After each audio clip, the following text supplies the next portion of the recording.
Bonjour, bonjour à toutes et à tous, bienvenue sur KTV, Kwezi FM, le 106.9 pour un temps de parole, toujours en direct à la radio et à la télévision. Michel Hamed, le directeur général du comité du tourisme, est avec nous. Et avec lui, on va parler du premier festival du lagon de Mayotte. C'est une première mondiale. Michel, Michel, bonjour. Bonjour Patrick, bonjour Sam. Merci d'être avec nous. Michel, on disait à l'instant, c'est une première mondiale, le festival du lagon de Mayotte, ça s'est jamais fait. Exactement. Nulle part dans le monde, rassurez-moi. Nulle part dans le monde, parce que nulle part dans le monde... on a fait le festival du lagon de Mayotte.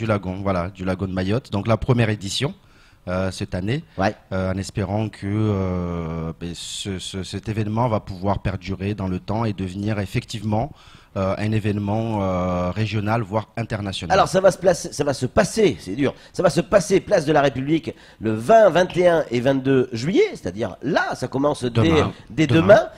Pour ceux qui sont déjà passés, il y a déjà des chapiteaux qui sont en train d'être montés. Ça va être quoi ce festival? Qu'est-ce qu'on va y voir? Si je viens avec ma famille, on veut venir visiter le festival, je vais assister à quoi? Alors déjà peut-être remettre les choses dans leur contexte, oui. Pour qu'on soit, les auditeurs et téléspectateurs puissent comprendre pourquoi on organise cet événement. C'est que Mayotte fait partie des îles Vanille, oui. qui regroupent 6 îles de l'océan Indien, Maurice, Seychelles, La Réunion, Madagascar, les Comores et Mayotte. Oui. Et dans le cadre du plan d'action des îles Vanille, il est prévu que chaque île membre organise un événement où on peut inviter les collègues pour pouvoir donner une image positive, attractive de la région océan Indien au niveau international. Et donc l'ensemble des îles ont un événement. À Madagascar, ils ont un salon du tourisme. À La Réunion, ils ont le festival Liberté Métis. Et Mayotte était la seule île... Les Seychelles, pardon, c'est le carnaval, hein. Exactement, le carnaval international de Victoria. Et Mayotte était la seule île à ne pas avoir d'événement. D'où ce projet, cette année, puisque Mayotte assure la présidence des îles Vanille cette année, d'organiser le premier festival du lagon de Mayotte. Le contexte, ça y est, ça c'est fait. Qu'est-ce qu'on va retrouver lors de ce festival? Je vois des animations, des conférences, gastronomie. Quoi, on va manger au festival? Du poisson forcément? Oui, du poisson forcément. L'idée par rapport à ce festival axé sur le lagon, parce que c'est vraiment l'élément, l'avantage concurrentiel qu'on a à Mayotte par rapport aux autres îles. Aucune autre île ne peut se vanter d'avoir un patrimoine de ce type, le lagon. Clair. Et donc il s'agit de faire un zoom sur le lagon pendant les 3 jours du festival, donc demain, vendredi, samedi et dimanche. On aura différents pôles pour renseigner les gens sur les métiers liés au lagon, les activités de loisirs qui se passent dans le lagon. Notamment, on fera des initiations avec un voilier qui sera là, avec des kayaks qui seront là, pour que les gens puissent vraiment toucher du doigt, apprendre, voir ce qui se passe sur le lagon. On aura les collègues des îles Vanille, donc les îles qui auront chacune un stand pour pouvoir présenter leur destination. On aura également donc le pôle gastronomie où on pourra pendant les 3 jours manger sur place et donc manger principalement des produits venant de la mer. Michel, quand on voit ces images qui sont autour de nous, c'est vrai que magnifique. On a un lagon qui est splendide. Vous allez me dire, oui, mais j'allais dire, pourquoi on l'a pas fait avant? Le festival du lagon, on a l'un des plus beaux lagons du monde. Excusez-moi du peu, mais ça fait quelques années que Michel Hamed travaille sur le sujet. Pourquoi on l'a pas fait avant? Effectivement, Sam, ça fait quelques années depuis qu'on travaille sur le sujet. Et l'idée était, il faut quand même le dire, il y a un événement qui existe déjà, qui est le festival de l'image sous-marine avec Jacques Passe. Et donc l'idée, c'est de pouvoir coupler ces 2 événements pour pouvoir mettre toute la lumière qu'il faut sur le lagon. Et à un moment, excusez-moi, Patrick, à un moment, vous aviez imaginé aussi associer ce festival à la course de pneus, pourquoi pas, avec un autre événement pour le greffer. Ça s'est pas fait, ce sera le festival de l'image sous-marine. Voilà, donc à partir de l'année prochaine, on va se greffer avec le festival de l'image sous-marine, avec l'idée vraiment d'aller au-delà des frontières de Mayotte, au-delà des frontières de l'océan Indien, en cherchant des partenariats avec d'autres festivals de l'image sous-marine qui existent en métropole, comme celui de Marseille ou celui d'Arras. Et donc il y aura aussi 2 moments phares pendant le festival, où c'est vraiment un moment d'apprentissage, de sensibilisation, où demain soir, à partir de 19 h, on aura une conférence animée par M. Saïd Hachim, qui est docteur en géographie. Il sait de quoi il parle. Voilà, il sait de quoi il parle et surtout, on va apprendre énormément parce qu'il va nous parler de la formation géologique de Mayotte. Une île volcanique, comment on a fait jusqu'à en être là aujourd'hui et comment ça se fait qu'on a ce lagon autour de Mayotte. Animation, conférences, gastronomie, démonstration et initiation, projection, tout ça c'est gratuit? Tout ça c'est gratuit, ouvert au grand public, donc les gens peuvent venir en famille, peuvent venir en couple, passer la journée sur place. Tu peux venir avec ça mais en couple, main dans la main? Oui, bien sûr, bien sûr. Bon, un peu, mais oui, tout à fait. Et c'est gratuit, donc de 9 h jusqu'à 18 h, ce vendredi, samedi et dimanche. Le lagon, aujourd'hui, au sein des îles Vanille, le lagon de Mayotte, eux aussi reconnaissent que c'est l'un des plus beaux lagons du monde. Ils sont d'accord avec nous là-dessus ou c'est nous, on est trop chauvins et on voit notre lagon plus beau qu'il n'est? Ah, totalement, ils reconnaissent totalement, parce que à chaque fois qu'on a l'occasion, nous, comité de tourisme, de prendre la parole dans les îles Vanille, on met toujours en avant le lagon. Et on sait qu'aucune autre île ne peut venir jouer sur ce terrain-là avec nous. Juste à titre d'anecdote, en février, nous avions accueilli le ministre du Tourisme de Maurice. Nous lui avions préparé une sortie dans le lagon et il était tout simplement émerveillé par ce patrimoine qu'on a. Donc il est important que l'ensemble de la population vienne à cet événement pour également se rendre compte, pour également voir ce que nous avons de vraiment particulier, spécifique à Mayotte. Parce qu'aujourd'hui encore, Michel, ceux qui vivent à Mayotte n'ont pas conscience de la beauté du lagon? Je pense qu'il y a une grande partie effectivement de la population qui n'a pas conscience de la beauté du lagon et également conscience de la nécessité de préserver ce lagon. Et c'est pour ça que nous aurons des structures comme le parc naturel marin ou l'Angananyamba qui seront là pour également sensibiliser à la préservation de ce lagon. Et l'idée est que ce lagon devienne vraiment un marqueur identitaire pour l'ensemble de la population mahoraise. Quand on dit Mayotte, on puisse faire le lien avec le lagon. Quand un Mahorais parle de son île, puisse présenter la beauté de ce lagon et partager la beauté de ce lagon. Samuel Bocher, le rédacteur en chef de France Mayotte Matin, a une question à vous poser, Michel. Lors du salon du tourisme que vous avez organisé, les salons du tourisme, et sur la dernière édition, vous avez invité les intercommunalités qui aujourd'hui participent au développement du tourisme. Est-ce qu'elles seront présentes aussi, ces intercos, pour les journées du lagon?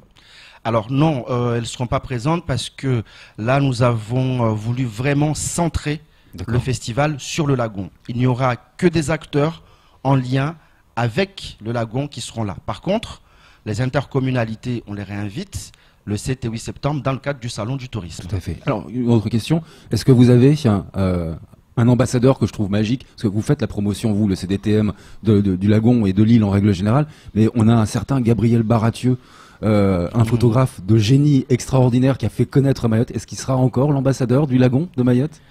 Exactement. Donc, il a eu son invitation officielle pour le Festival du Lagon. Il sera là avec ses clichés qui sont tout simplement magnifiques.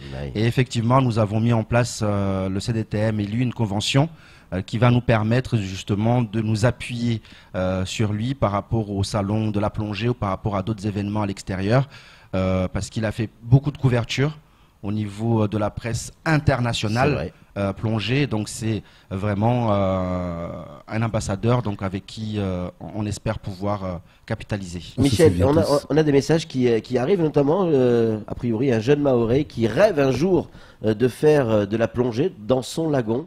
Il pose la question, est-ce que à l'occasion du festival du lagon, je pourrais essayer la plongée?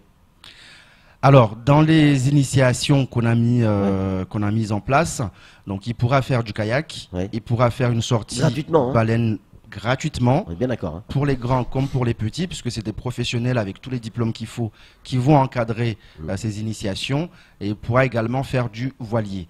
Pour la plongée, on ne va pas proposer d'initiation cette année, parce que là on est en pleine saison des baleines découvertes, donc les opérateurs sont également très... Par contre, il pourra avoir toutes les informations nécessaires pour faire un baptême. pour faire un baptême dans les prochains jours avec les opérateurs de la place. Voilà, et voilà, on lui répond de suite, oui, vous ferez votre baptême, peut-être pas là, à l'occasion de ce festival, mais dans les jours qui suivent, et Coésie vous l'offre, bien évidemment. Samuel, une réaction? Est-ce que c'était vraiment la bonne période pour organiser le festival? Parce que c'est la période des vacances scolaires, tout le monde n'est pas forcément là. Eh oui. Alors, est-ce que c'est vraiment la bonne période? Effectivement, c'est pas vraiment la bonne période, parce que comme Patrick le disait, ça fait quelques mois depuis qu'on travaille sur l'événement, et au départ, on avait prévu de le faire au mois de mai. Oui, ça paraît plus logique. Voilà, mais au mois de mai, on connaît l'actualité qu'on a eue à Mayotte, et surtout, on ne pouvait pas le faire à un autre moment, puisque le calendrier des événements Ilvani est déjà posé. Au mois de septembre, c'est le Salon Topresa. Au mois d'octobre, c'est le Festival de Maurice. Au mois de novembre, c'est le Carnaval des Seychelles. Au mois de décembre, c'est le Festival de la Réunion. Donc on peut imaginer que l'année prochaine, ce sera une date qui changera, qui sera modifiée, qui sera avancée. Exactement. L'année prochaine, on va... dès la fin de cette édition, travailler pour pouvoir l'organiser au mois de mai et que l'ensemble des personnes sur des résidents sur Mayotte puissent en profiter. Alors juste un élément important que j'aime à souligner, ce festival c'est également révéler des talents. C'est-à-dire on dit souvent que le Maoré n'est pas habitué au lagon et tout ça, et on a retrouvé un jeune Maoré de 15 ans, un génie, qui est de Timkoura, et qui fabrique des drones marin. Et j'invite la population à venir découvrir ce que ce jeune génie de Mayotte fait. Donc il aura un stand pour pouvoir exposer ses drones et pouvoir également faire partager sa passion. On le connaît, on a eu la chance de faire voilà. des sujets sur lui. Il est absolument, vous avez raison Michel, il est absolument extraordinaire. Un petit Maoré qui travaille dans sa petite maison tout seul. C'est un vrai génie. Hein. Géo trouve tout. C'est exactement ça. C'est exactement ça. Il avait même inventé une grue. Oui, je me souviens de ce sujet. Exactement, exactement. J'aimerais qu'on revienne sur l'affiche, Daniel, juste pour conclure. Daniel, donc non, pas vous, Michel, hein, Daniel, notre Daniel Adou, il va nous remontrer l'affiche parce que vous avez revisité cette affiche et c'est vrai que l'hippocampe, donc Mayotte, là pour le coup, ça ressemble vraiment à un hippocampe et vous avez mis le lac Ziani dans le nord. Il n'y a pas un problème là? Donc, c'est vrai, je reconnais le professionnel qui va trouver le petit... non, mais c'est vrai que vous avez voulu, et c'est clair, c'est refaire, bien redessiner l'hippocampe. Le lac Ziani n'est pas oublié, il est évidemment en petite terre. Vous l'avez positionné comme l'œil, pour ceux qui nous écoutent à la radio, l'œil de l'hippocampe. Je trouve cette affiche superbe. Moi aussi. Parfait, il a fallu beaucoup de travail pour arriver à cette affiche. Et quand on voit cette affiche, et c'est les retours qu'on a eu des collègues des Ilvani, parce que dans le cadre du protocole Ilvani, on aura un représentant du ministre du Tourisme de Maurice, du ministre du Tourisme des Seychelles, du président de la région Réunion qui seront là également. Et on a des retours sur cette affiche. Et les collègues sont arrivés hier, d'autres vont arriver aujourd'hui pour partager ce festival avec nous. Donc j'invite les Maorés qui sont là. Nos invités ont pris l'avion pour venir partager ce moment. Les Maorés à venir partager ce moment. Le 20, le 21 et le 22, à partir de demain, c'est gratuit. Allez-y, sur la place de la République, vous allez vous régaler des images splendides, des initiations, de la gastronomie, des conférences, des animations. Bref, il faut en profiter. Il nous reste une poignée de secondes. Juste, Michel, comment va notre tourisme ici à Mayotte en ce moment? On se remet un peu? C'est compliqué. On se remet là au niveau du CDTM, donc on vient de relancer les actions parce que c'est vrai qu'en pleine turbulence, il est compliqué de pouvoir présenter une image attractive alors qu'on sait qu'on a des problèmes au niveau local. Mais là, on reprend les activités. Il y a 3 semaines, on a accueilli un groupe de tour opérateurs qui était là.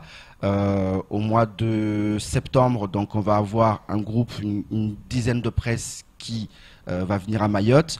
On va aller à Topresa pour participer au salon. Donc on relance, mais c'est vrai que c'est pas évident parce que chaque fois qu'on se dit allez ça va reprendre, ça reprend. Je sais, mais l'actualité nous rappelle à l'ordre. On n'a pas de bol quand même. Hein, 3 mois de grève générale, enfin 2 mois de grève générale cette semaine en tout cas. Et puis juste après, alors qu'on pensait que tout allait se calmer un petit peu, et c'est un séisme. Les séismes. Nom de Dieu, c'est quand même pas de bol. En tout cas, vous avez beaucoup de courage et vous faites un boulot merveilleux, Michel. On voulait vous en remercier ici en public. C'est clair. Merci et j'invite tous les Mahorais à venir partager ce festival avec nous. Plus on sera nombreux, plus on montrera la dynamique de Mayotte et en ce moment Mayotte en a besoin. 20, 21, 22, place de la République, c'est gratos, faut en profiter plein les yeux. C'est tout pour ce temps de parole. Tout de suite, la suite de nos programmes. Merci.